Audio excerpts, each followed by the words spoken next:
तो मध्य प्रदेश में एक बार फिर से लव, धोखा और जिहाद का खेल हमें देखने को मिल रहा है। अलग अलग शहरों से मिली खबरों से ऐसा लगता है कि लव जिहाद यहाँ पर एक तरीके से बढ़ता जा रहा है, और ये जब बढ़ रहा है तो इसका विरोध भी हो रहा है, चीज़ें सामने आ रही हैं, तो कानून भी अपना शिकंजा कसते जा रहा है। ताज़ा मामला सीहोर का है, जहाँ पर लव जिहाद के नाम पर एक मासूम को फंसाया गया, उसके बाद उसके साथ गैंग रेप की घटना सामने आई।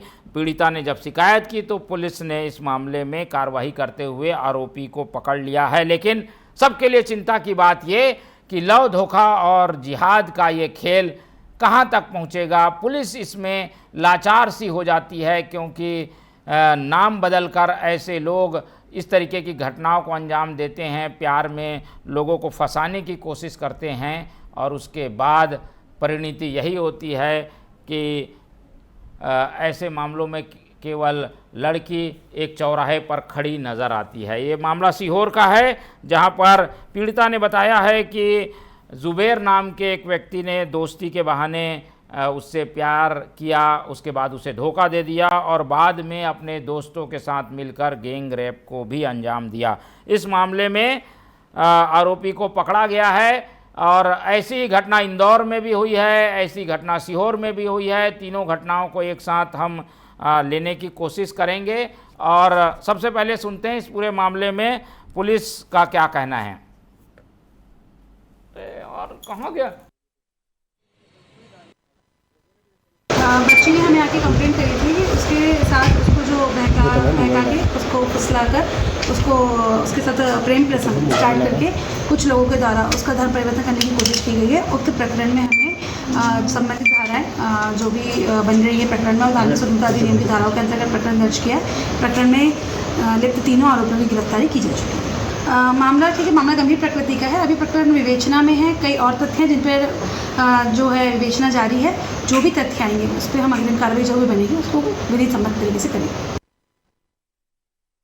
ये सीहोर का मामला तो बताता है कि कहीं ना कहीं जो ऐसे लोग हैं एक ऐसी साजिश को रचते हैं जिसमें ऐसी लड़कियों को चिन्हित किया जाता है जो कि इस तरीके के शिकार बन सकें, और जब वो शिकार बनती हैं तब अपने आप को ठगा हुआ महसूस करते हैं। धोखे के परिणति ये घटना सामने आती है, और जब पुलिस को पता चलता है तब तक बहुत देर हो चुकी होती है। आरोपियों को जेल के पीछे डालने की कोशिश होती ज़रूर है, लेकिन ये पूरा प्रकरण आकार कैसे लेता है, कैसे लोग इस पूरे जाल में फंसते हैं, इसी पर बात करने की कोशिश करेंगे। सबसे पहले चलते हैं हमारे सीहोर संवाददाता धर्मेंद्र के पास, और उनसे बातचीत करके जानने की कोशिश करते हैं कि ये जो प्रकरण था वो क्या था, क्या क्या हुआ है इसमें अब तक।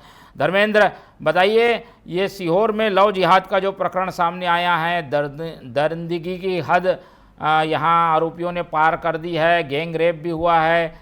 पुलिस क्या इसमें एक्शन ले रही है, और अभी तक कितने आरोपी पकड़े गए हैं?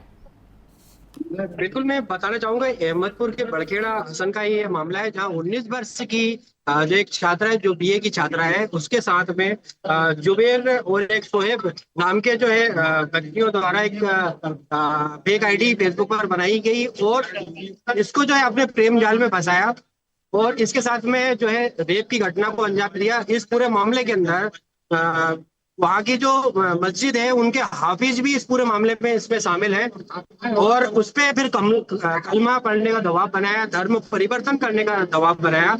जब पीड़ित बहुत ज्यादा परेशान हो गई, रेप की घटना हो गई, तो उसने थाने के अंदर इसकी जो है रिपोर्ट करी, जिसमें संज्ञान लेते हुए पुलिस द्वारा 3 लोगों को तो इस पूरे मामले के अंदर गिरफ्तार किया गया है। जी, और पीड़िता का क्या कुछ कहना है? पीड़िता क्या शिकायत कर रही है, कहाँ कहाँ उसने शिकायत की है, और ये पूरा प्रकरण उस खुल के सामने कैसे आया? ऐसे मामलों में पीड़िता भी पीछे हो जाती है, परिवार भी डरता है, लेकिन ये मामला खुला कैसे?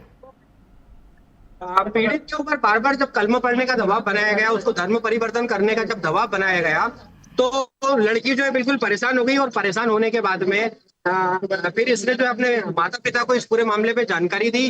फिर ये संबंधित थाने के अंदर जो है इसकी जो है शिकायत दर्ज कराई, जहां पर पुलिस ने संज्ञान लेकर जो इनको तीनों आरोपियों, जिसमें एक मस्जिद का हाफिज भी जो इस पूरे मामले के अंदर जो है शामिल है, और ये दोनों भाई भी जो शामिल है, इनने लड़कियों के साथ में जो है बलात्कार भी किया और इसको लगातार धर्म परिवर्तन का कलमा पढ़ने का जो है दबाव बना रहे थे। जी बिल्कुल। और ये केवल ऐसी घटना नहीं है जिसमें बहला फुसलाकर रेप कर दिया गया होगा। इसके पीछे की कहानी धर्मांतरण को बढ़ावा देने वाले उस साजिश का भी पर्दाफाश करती है जो कि लव जिहाद के माध्यम से किया जा रहा है। हम इस पूरे मामले में बात करने की कोशिश करते हैं कुछ सामाजिक संगठनों से, जो कि सुनील कुमार जी हमारे साथ जुड़ रहे हैं, विश्व हिंदू परिषद के नेता हैं मध्य प्रदेश के, और उनसे बातचीत करने की कोशिश करते हैं। सुनील कुमार जी, बहुत स्वागत है आपका टीवी 24 में। जी हम ये जानना चाहेंगे कि लगातार मध्य प्रदेश में ये लव जिहाद के मामले बढ़ रहे हैं और उसके पीछे कोशिश यही है कि लव किया जाए और उसके बाद धर्मांतरण कर दिया जाए। तो ये धर्मांतरण का नया खेल चल रहा है। आप लोगों का संगठन ऐसे मामलों में क्या कदम उठाता है, कैसे देखते हैं इस पूरी कुरीति को? ऐसा है कि ये जो नया खेल नहीं है, ये तो योजनाबद्ध तरीके से इनके द्वारा कई वर्षों से इस कार्य को किया जा रहा है और बड़े स्तर पर इसकी फंडिंग हो रही है। बड़े स्तर पर इनकी ट्रेनिंग कैंप बने हुए हैं। ट्रेनिंग कैंप के रूप में इनके देखे जाएंगे तो मदरसे और मस्जिद आज की तारीख में मुख्यतः इन कार्यों के लिए भी उपयोग हो रहे हैं। ये बड़ा दुर्भाग्य का विषय है।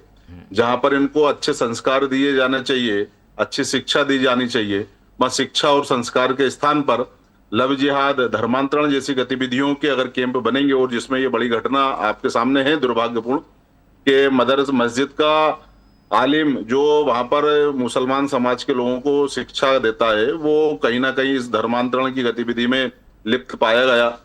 ये बड़ा दुर्भाग्य का विषय जी।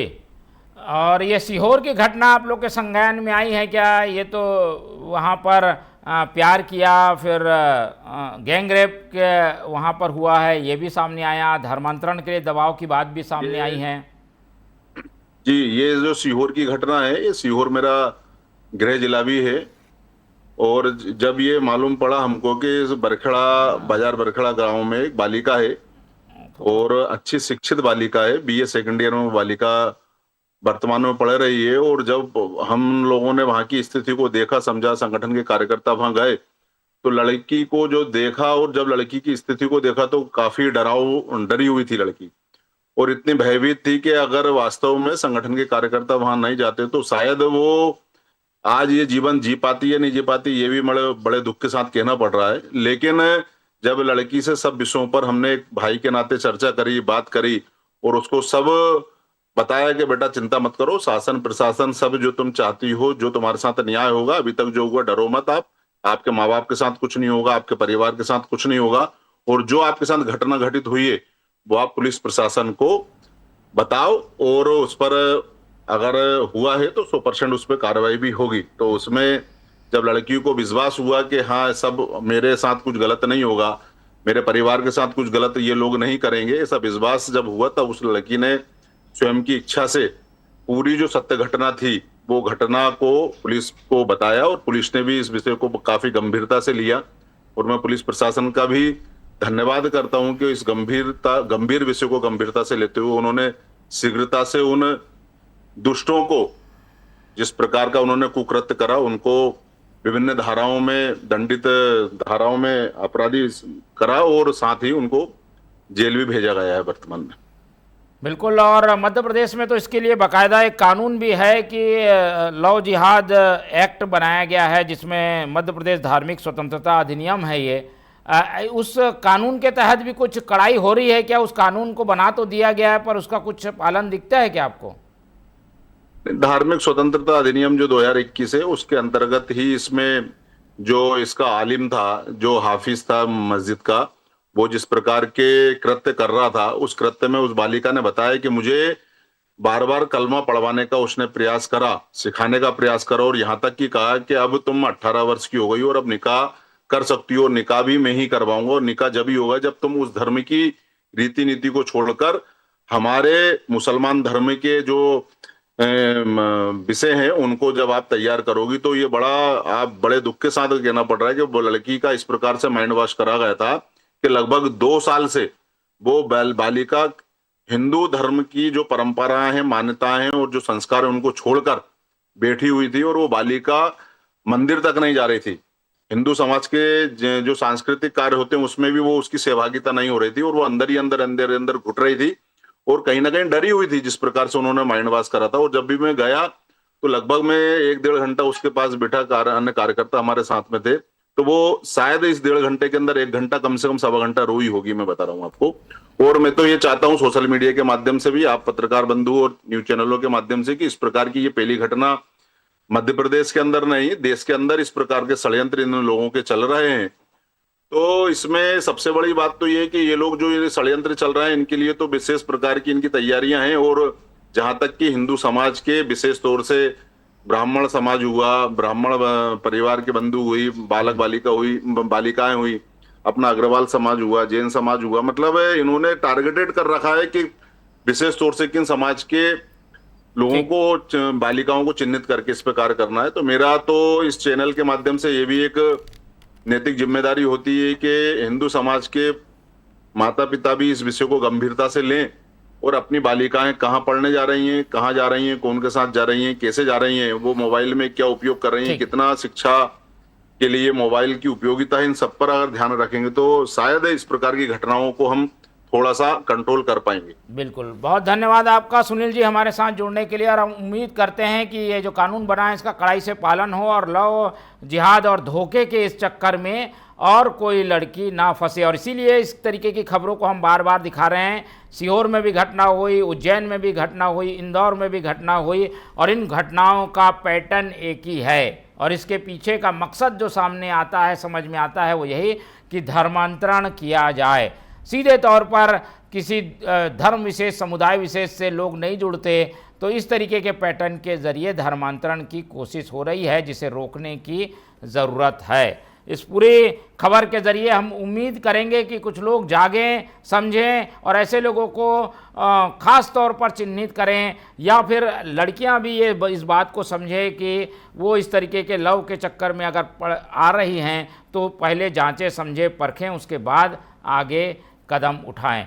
फिलहाल इस पेशकश में इतना ही। आप बाकी खबरों के लिए बने रहिए TV 24 के साथ। मुझे दीजिए इजाज़त। नमस्कार।